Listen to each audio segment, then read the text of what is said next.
Check केले, त्याला even काही हे दिले, मादक पदार्थ चहामध्ये टाकून दिले की त्यानं आमच्यावर वार करू नये म्हणून. मग त्याचा तिथं घात केला. हा त्याच्या मागच गेला. मॅडम पोलीस संरक्षण मागितलं तरी पण नाही दिले. आणि जे मेन 2 पोलीस आहेत ना, त्यांच्यामुळे हा गुन्हा झाला. त्या पोलिसांवर पण कारवाई नाही झाली.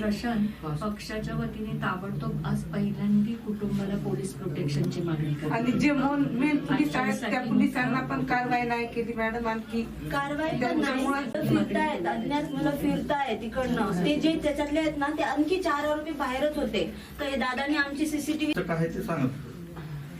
तुम्हाला सगळ्यांना एक विनंती करू, सगळे प्लीज बाहेर आल्यावर आमचे काय हाल होतील याच्यामुळे मॅडम आम्हाला मदत पाहिजे. तुम्ही साहेबांना आमचा केस करायला द्यावा मॅडम पक्षातर्फे. आणि त्यांच्याही सगळ्यांच्या सह्या घेऊन अशा धमक्या दिलेल्या आहेत. त्यामुळे पूर्ण सक्षमच्या कुटुंबाला आणि आमच्या पोलीस संरक्षण मिळावं ताबडतोब पहिली मागणी करतो. आणि मी आणि बाळासाहेब आमच्या दोघांच्याही वतीने की आचलला पुढे जे काही शिकायचं असेल, जे काही करायचं असेल, तिच्या शिक्षणाची सगळी जबाबदारी आम्ही उचलतोय. तुम्ही बोलले ना, ते आम्ही अगोदरच बोललोय तिला की तुम्हाला माहितीये तुम्ही आता ती तुमची मुलगी आहे. त्यामुळे आपल्या मुलीच्या पाठीमागे जसं तुम्ही ठामपणाने उभं राहाल तसं आचलच्या पाठीमागे उभं राहाल ही आमची खात्री.